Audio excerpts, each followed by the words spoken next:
I think as men, it's the hardest thing to do, to show emotion, to feel emotion, and to be able to do so in a way that where you feel safe. It's good. It's good to feel. It's a beautiful gift to be able to feel so we can process and move through things in our lives.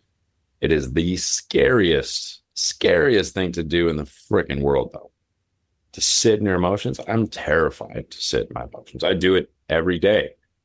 And I still don't do it enough to the point where I need to sometimes. When we have other people that are guiding us or holding our hand to get to that point where we can't see ourselves, it makes that journey a little bit easier. So then we can begin to open the doors by ourselves. I'm Michael A. Blunt, Executive Mindset Coach, and welcome to Wealthy Minded, the podcast for elite men who are looking for success beyond the money. Hello, everybody, and welcome to another episode of Wealthy Minded Podcast, where men are establishing success and transitioning into their identity beyond the fame, beyond the glory, beyond the money, and building real wealth through their mindset shifts. Today, I have a very fun guest. This is actually one of my friends, and he was actually one of my students as well. His name is Adam Kunder. He is the founder of Resilient Ones, a mindset and transformation program built to help high achievers develop real resilience. Adam is also a former sexy firefighter turned coach. Today, he works with leaders, entrepreneurs, and everyday individuals to rewire limiting beliefs, regulate their bodies under stress, and create lives rooted in purpose and power. Everybody, let's do a round of applause for the Adam Kunder. Thank you, brother. I appreciate it. What's up, buddy? Little Welcome. addition. Thank you, man. Thank you. Tell the listeners and the community what prompted you to work with me. Give us a little bit about your background, and let's just kick that off, because when we met in Mykonos, and we did not meet in a setting that was conducive to any type of coaching or mentoring. We were on boys' holiday, and we were getting after it. And there was no resilient anything. It was just full open adultery. So I want to know, what was the transition from, you being in that stage of life to meeting me, and what exactly prompted you to be like, you know what, this is a guy that I actually want to work with? Yeah, absolutely, man. That was it was a crazy summer, and it was, I don't know if you remember, but when I went to Europe that summer, it was supposed to be for a reality TV show that I've been flown out for. That fell through last minute. Was that the Love Island? No, that was the following year. But it was, Are You the One? Are You the One was the name of it. Anyways, long story short, ended up in Europe, European summer. I met some strangers in Ibiza that invited me to stay with them in Mykonos. Basically, the focus at the time was just like music, party, dance, and rinse, repeat over and over and over again. I think it was one of the first days you appeared in the house. Your energy was so different than what I'd been used to and what I'd been seeing and what I'd been surrounded by over that month. And, the mental health work for me had become a huge part of my own journey through firefighting and through some loss that I had experienced in my own personal life, through firefighting and through the death of a close friend and the end of an engagement. So I had been doing a lot of mental health work and self-help work, where I was focused on how to try and better myself, but was still running, was still avoiding, was still chasing the party dream and living for everyone else or whatever I could be validated by. And to meet you on that trip, where you were very much aware of what was happening, you were very much aware of your surroundings, you're moving with intention, more grace, still having fun, playing and doing whatever else you wanted to do, but the intention behind what you were doing I remember we went for a walk down in the port one night. We grabbed dinner and we just like deep dive. We got into some very, very real chats and just to see how you moved and discussing about um, identity and purpose. And I think I had shared with you on that journey some dark moments for myself. I was in this bender, but I was running and running and running for what from the outside view, from the view of the world or my friends, they were like, "Oh man, this guy's living the dream." We're in Mykonos. It's freaking summer, like as COVID had just ended for the most part, right? Like everyone's getting it. It's like the hottest people, most exclusive parties, stunning villas, stunning people. From the outside, it looked amazing, but internally, I was just so lost and so broken. I remember almost booking a flight home one night because I was like, I don't want to be here. Like, what am I doing here? I had just like been to the craziest party ever, and like it was wild, and I was internally just battling. And we had talked about a lot of those pieces, and it really segued, I think, more when I even got home. We obviously stayed in contact. We saw each other in Portugal on the flight home. We stopped in a couple stops in Lisbon. Uh, and, Yeah. I think I had exhausted not the travel bug specifically, but the purpose of the travel had lost its shine. Instead of traveling for exploration and curiosity and friendship and discovery, it was to party. It was all the things that didn't actually serve a purpose to me in my life. They weren't fulfilling to me. And I think fulfillment is happiness, being fulfilled in what you're doing in your day to day and your actions, and each step that you take is what provides that happiness, that joy within us. And I lost so much of that. So seeing how you operated, seeing how you moved, connecting, being able to have the conversations that we had, and seeing what you had done in your own life as well with other clients, really helped inspire me to begin my journey in a very different way. Yeah, with much more intention and clarity, even with the resistance that was still there to begin. It's interesting that you say that, because you say that I witnessed how you moved, but I was also witnessing how you moved. And I was looking at you as, hey, there's a successful guy. There's this guy who has such an aura around him. He's a successful firefighter for many years. He's done this and he's done that, and he's got this following, and, people love him. Why do you feel men go through these issues, even though they're still successful? And that's one of the things that I'm trying to point out in the podcast is, no matter how successful you get, how much money you gain, and for you, like I said, you were a successful firefighter.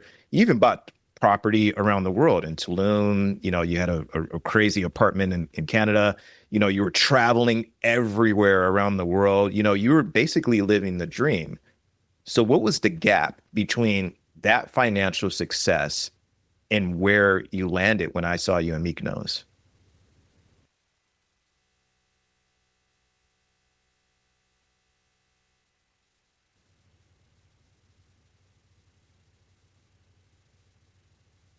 I think the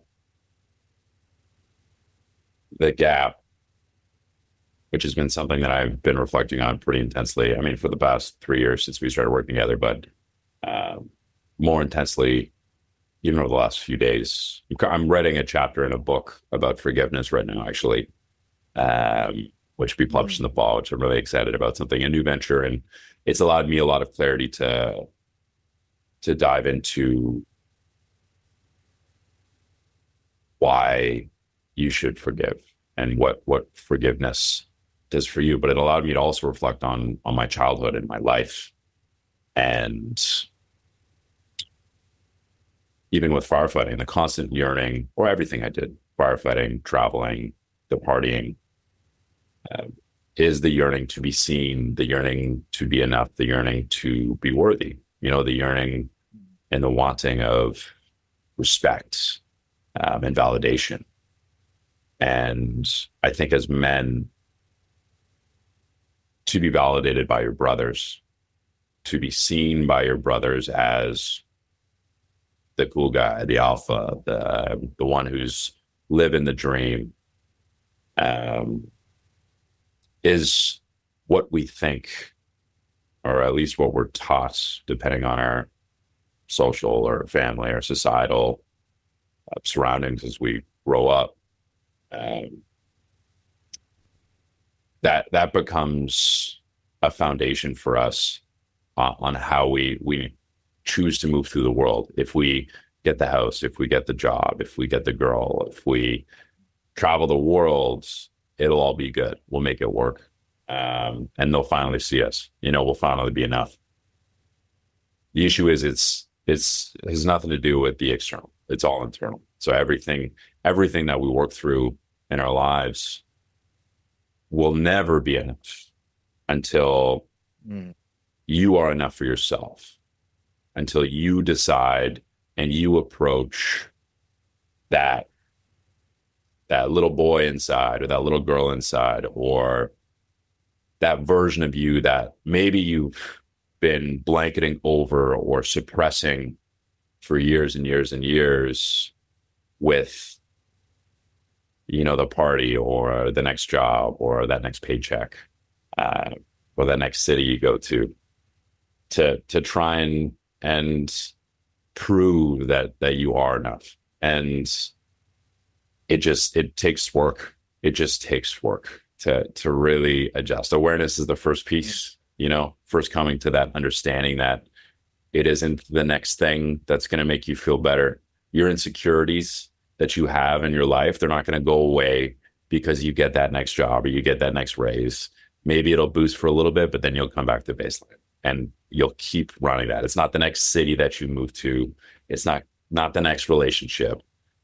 Those insecurities will continue to run until you address the underlying baseline issue, which is always internal and most often begins from childhood and in our younger lives. I actually heard another interviewer today speaking about when we sit in our feelings, when we sit in our emotions, it's arguably one of the most difficult things to do, especially as men.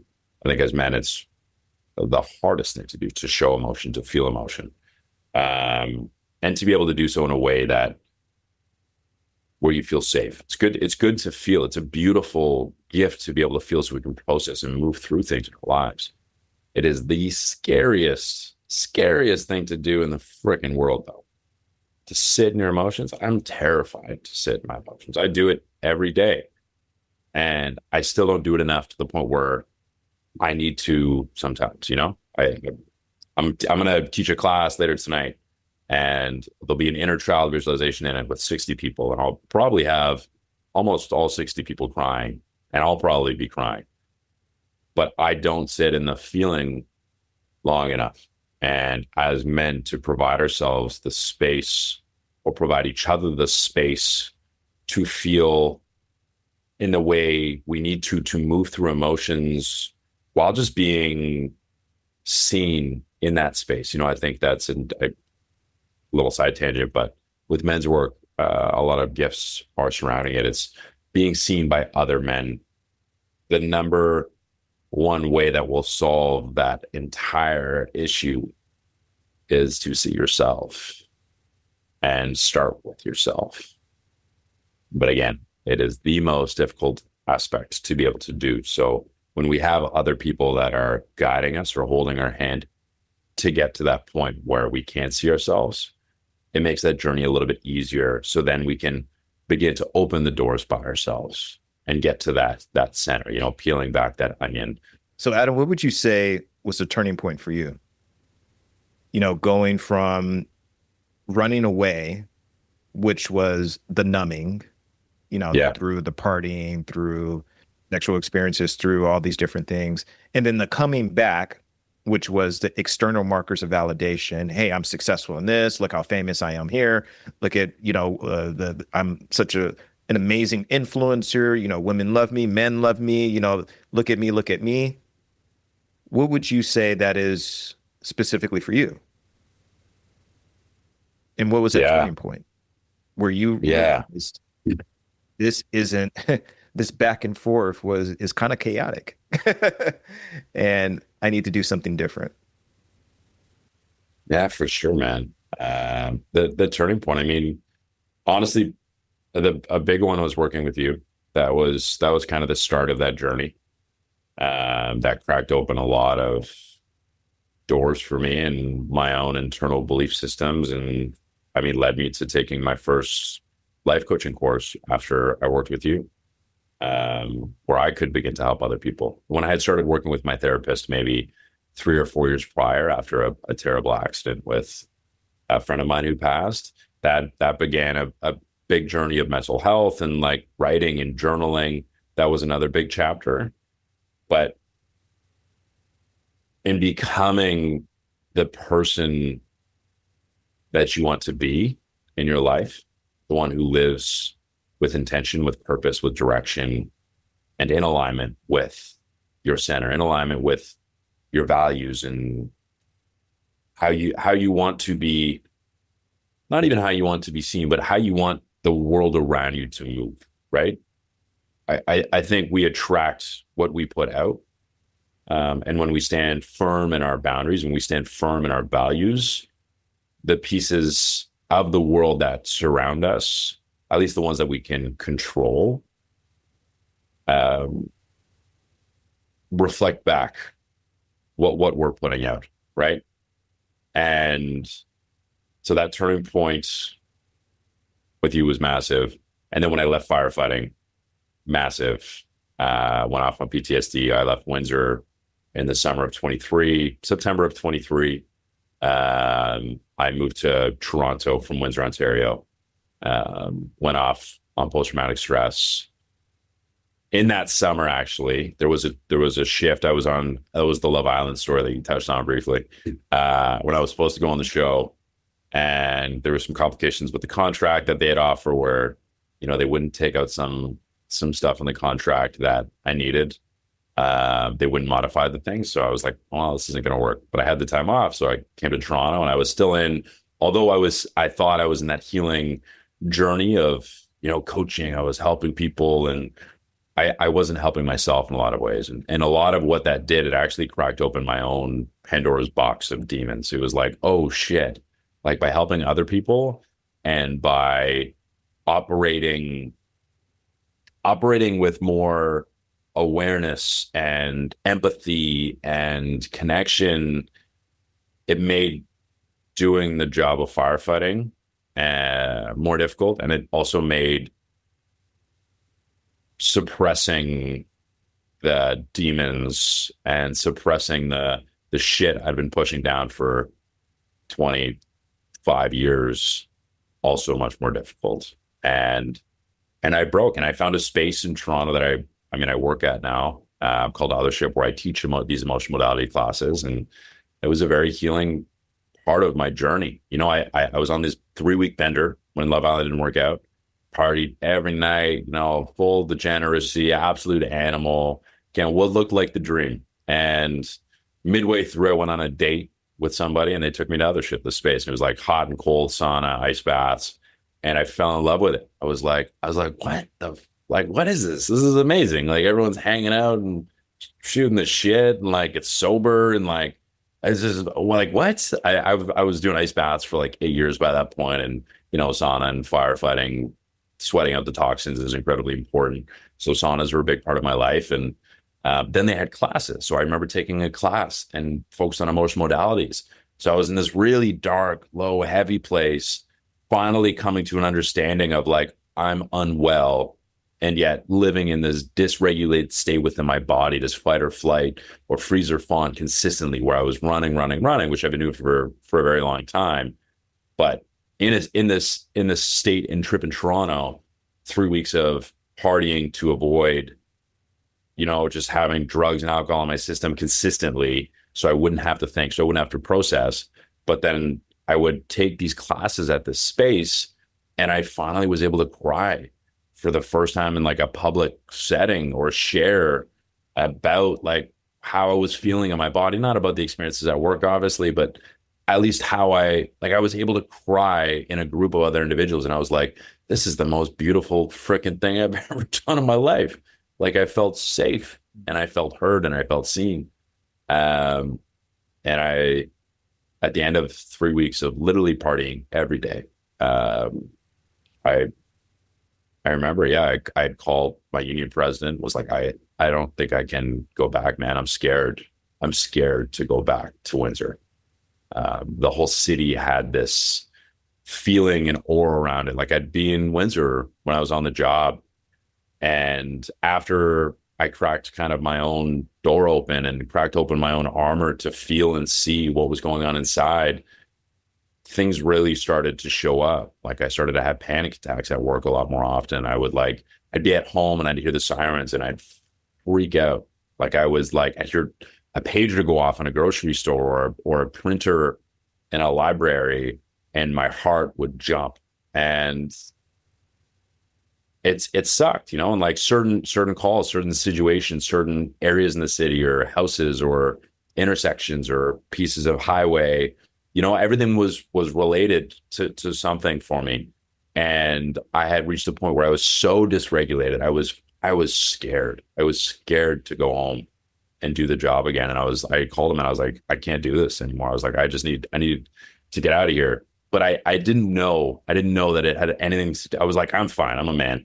I'm a man and I'm doing life coaching and I'm partying and I'm doing these things. I'm good. Ain't nothing wrong with me. This is just that trajectory where like, I need to change my life because I don't want to do this anymore. And my captain at the time was like, dude, this sounds a lot like PTSD. he's like, this sounds a lot like post-traumatic stress disorder, my friend. Or I'm like, no way. Nah, couldn't be me. I'm young, it's only on the job 10 years. It ain't me. It's nothing wrong with me. And he's like, just go get tested. He's like, go do some assessments and just for me, just go check it out. And I was like, fuck, I don't want to. There was still stigma and there still is like a lot of negative energy around post-traumatic stress. And I didn't want to be that guy. And I was like, no, I'm fine. I'm smiling. I'm able to party. I'm able to like meet and socialize. Like I'm fine. There's no way it's me. And over the following couple months, got diagnosed by a couple different doctors. And it just hit a point. There was like a final shift. And it wasn't even like a bad call. I just like lost my shit. I like just couldn't. I had a full panic attack going to like a low emergency call. And I was so messed up internally. Got back and I was sobbing. And I was like packing my shit up at like 1 a.m. I was like, Captain, I gotta get out of here. I'm like, I can't be here. And just terrified. And I was so scared. The shame, the fear of all of these pieces that we build up internally, right? Like we build up this fear around how people will see us, how my brothers and my family will see me on this fire department, the identity, even when we met. So I'm Adam the firefighter. I still am. I still take a big piece of that in my life. And so it's figuring out what that identity actually means for us, right? It's like, is our identity tied to the things that we're doing or the ways that we move through this world or the ways that we operate, is because your identity isn't, I guess, and this is something I'd love to talk with you about, and I'm curious your opinion. Is your identity not like, is your identity purely yourself as a human? Because I have this kind of battle with these two ideas. One, it's I'm not Adam the firefighter. I'm not Adam the or Adam the son. I'm not Adam the brother. I'm not Adam the partner. I'm not Adam the friend. I'm just Adam. I'm just Adam. That's it. That's just me. And I'm worth all of the king's gold as just Adam, just like you are as Michael, right? You are worth the entire world as you are right here, right now. But I also battle internally with this conflict in some ways too, because I don't regret or take away any of those other aspects that happened in my life because they made this version of who I am, of this Adam that I am, that I'm proud to be, right? The one who has intention and chooses to help others and is moving forward with the direction that I get to be proud of. But I'm not erasing those other chapters of my life, those other pieces of identity. They are pieces of me. So I guess I'd be curious what your opinion is on that as far as like what would you label or put together within like those different aspects of your life?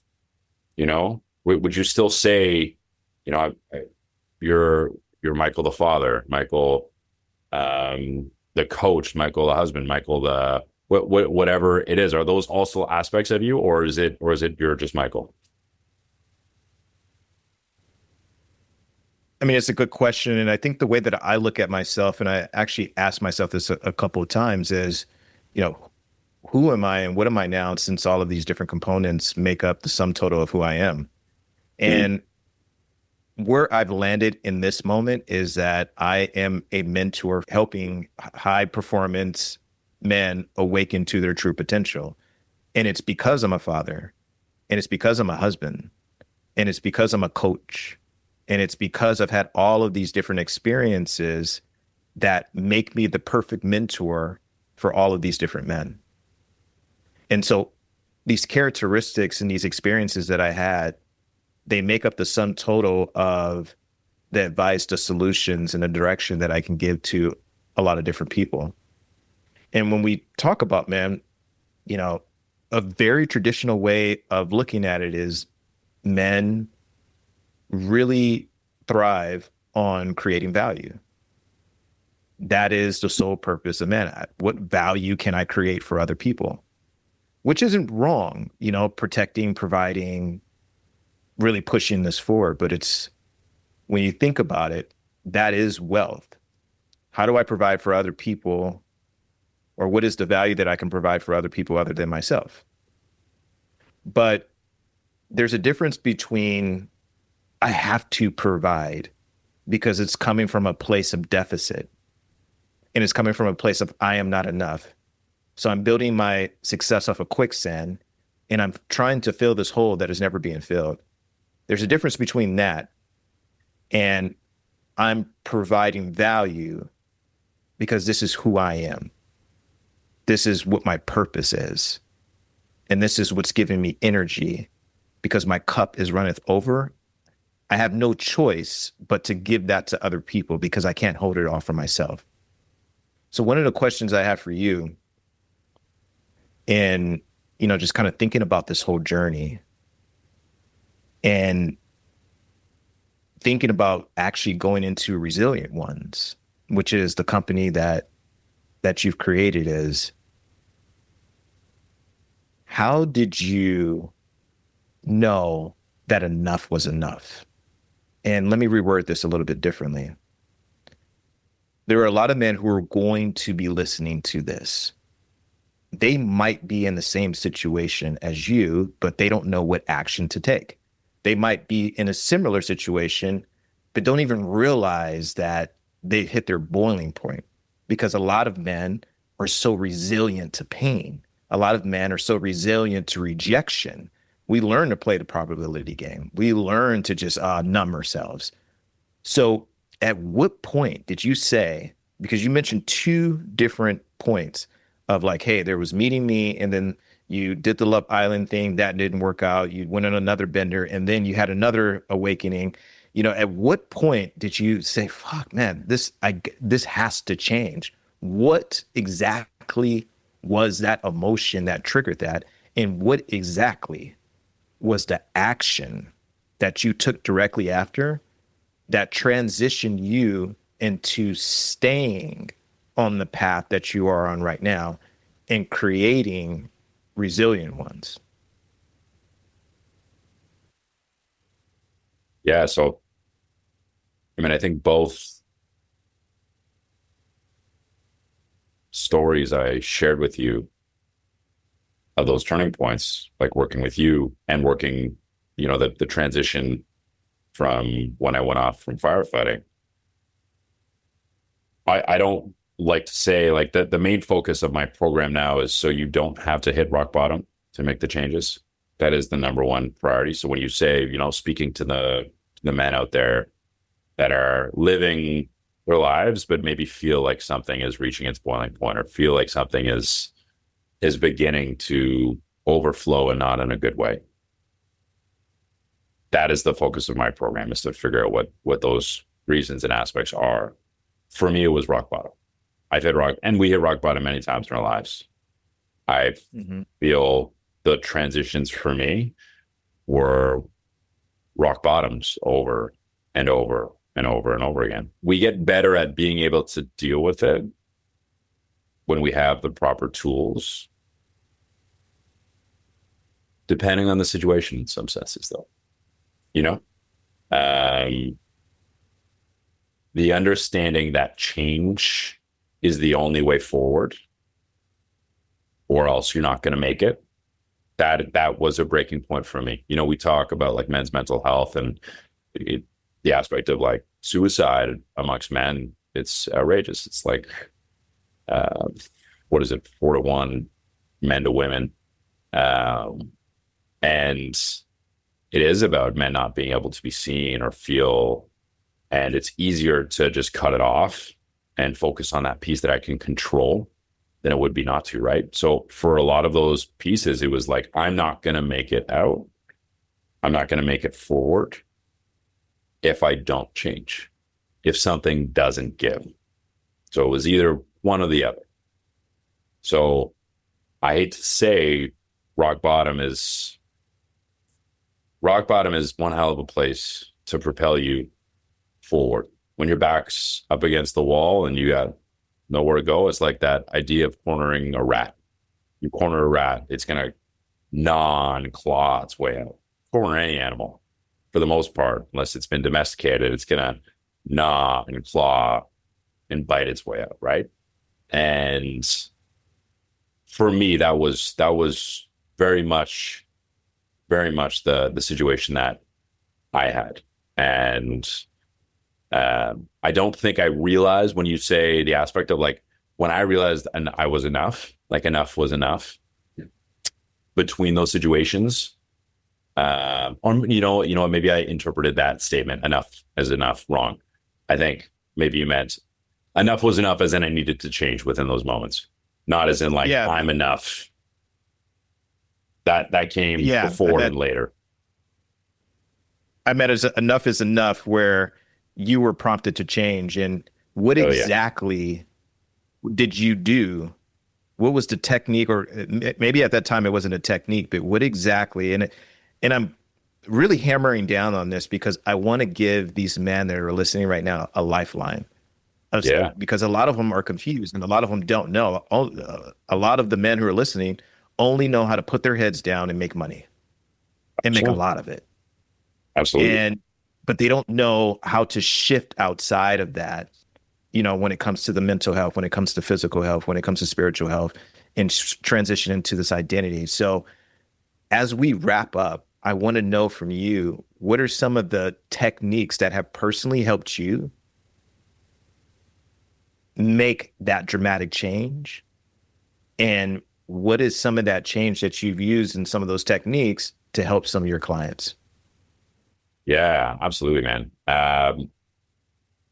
So obviously it's a well-rounded approach. The biggest aspect for me is building your toolkit. So it's building a tools repertoire. A lot of the focus that I dive into is nervous system regulation, and taking a more proactive, preventative approach to the way that we deal with the stress and the challenges and the traumas in our life.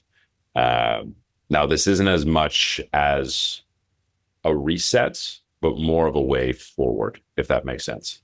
I don't claim to be a doctor or a psychologist in any way. Transformational belief work is incredibly powerful, and doing limiting belief work and shedding those and reframing and rewriting new stories, new narratives, new belief systems, and reinforcing them within yourself using, the Joe Dispenza's stack of proof that he's created that there's evidence around meditation and reinforcing these beliefs within us, the new beliefs that we want to create and letting go of the old ones. That is a massive way we can incorporate those new ideas or identities of how we want to move forward in our lives. Asking why consistently, always asking why. The nervous system regulation stuff is also incredibly important for me. One of the foundational pieces of my program is it's based off of a few pillars that are basically just simple sequences. So having the awareness to ask what is happening within a situation, then asking yourself, what am I able to do within this situation? What are the tools that I have at my disposal? And then that third one, which is the most important, is it working? Is what I chose to use, and you can use this in any aspect. It's realistically just an audit within your life, but it's deciding on whether or not the tool that you chose for the task at hand, or the issue at hand, or the stressor, or the trauma, is working within your life to bring you back to baseline, or within that interaction, or within a decision you have to make. And if it's not, then you start that process over again, and you ask again, what is happening? And what is a different tool I'm able to use to approach it? And so I think a big way that we can become and figure out the best versions of ourselves is by building that toolkit, that Batman belt.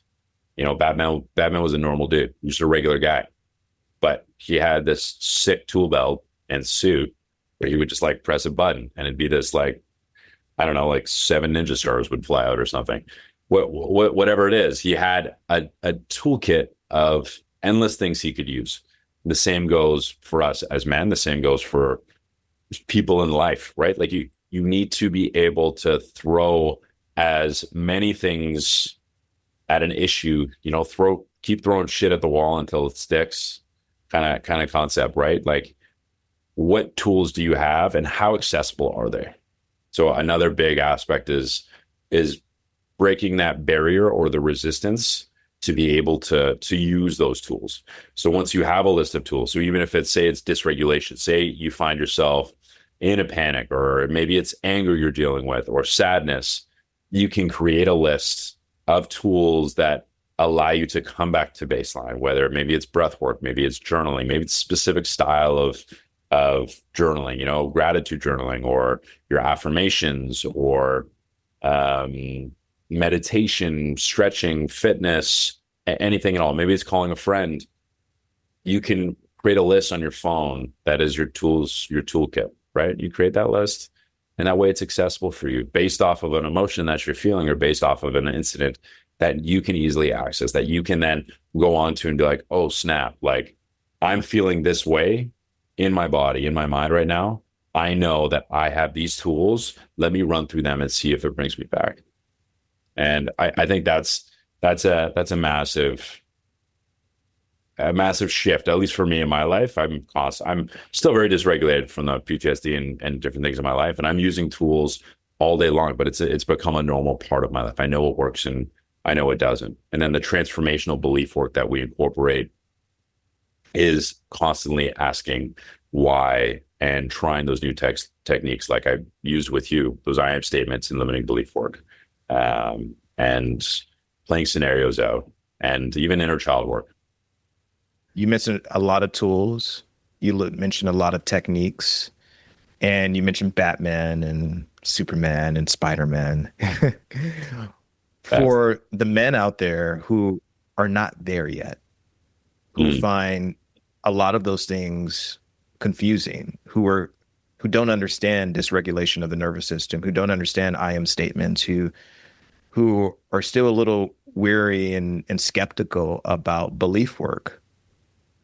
For the listeners right now, what is the one thing that they can do that can make the biggest impact to help them become wealthy minded? Begin with why. It's awareness. I think as men, we're programmed to ask why. And unless there's evidence or proof of why something works, then why would I do it? Right. There's a big thing with firefighting. We'd have like mental health practitioners, they come in and they do a talk for us. And it'd be like 20 firefighters in a room and they'd give us stress balls. And this person would be talking. They haven't been there. They don't know the job. Why are you telling me to do these exercises? Go fuck yourself. You don't know what you're talking about. Ask why. You take the initiative as a man to do your work, to make money, to take that step forward, to earn a living and a reputation and respect. Do the same with that internal system within you. Ask why I should do breath work. And it's so easily accessible now to ask ChatGPT, why would I do a 4-count box breath? Tell me the physiological reasons that I should do this. What are the benefits? That is the main piece of my program. I explain the physiological benefits of why we do different exercises, the neurological changes and the physiological changes they create within your body. Because as men, I want to know why. I'm not going to do something just because you tell me it's good. I don't give a shit. Who are you? At least if, depending on the individual, obviously, right? Like you could be Joe Schmo, you could be the president of the United States.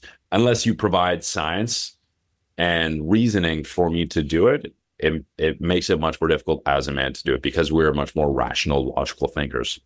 So as men, ask why I'm feeling this way.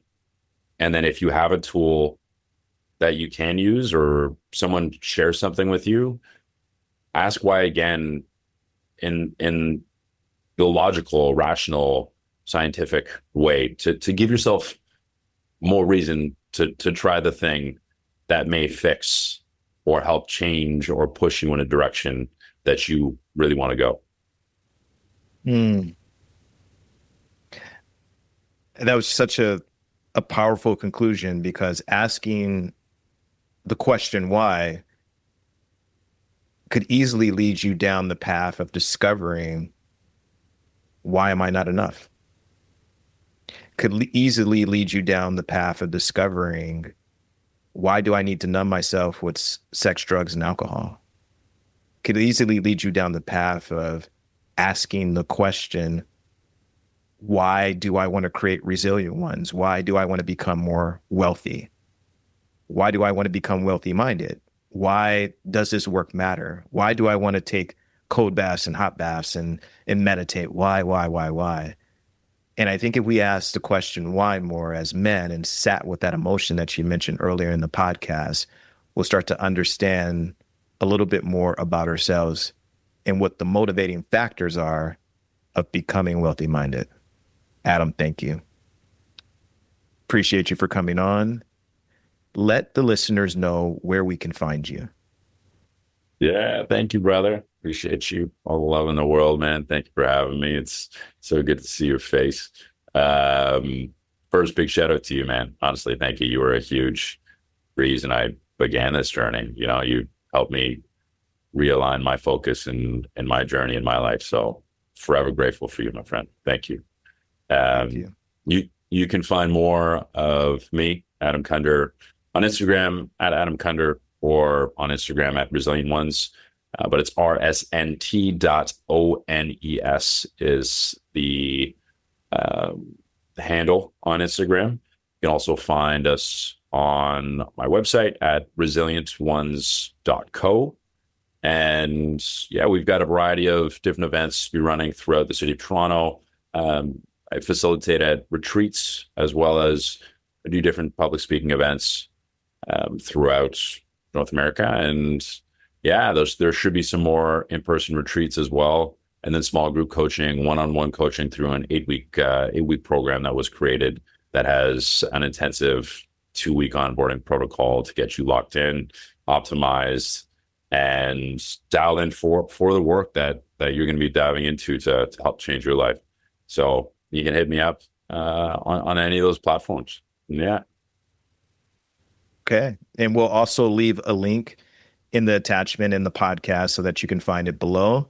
And for everyone who is listening, if this resonated with you, if this if this sounded like something that you're going through, if you're looking for that transition of establishing success and transitioning into your new identity beyond your fame, beyond the money that you've made, beyond the influence that you have made in the world, I want you to tune into the next episode. We're going to have a very special next episode for you where we're going to dig deeper into building real wealth. And the way that we define that is wealth is what is the value that I provide for other people outside of yourself?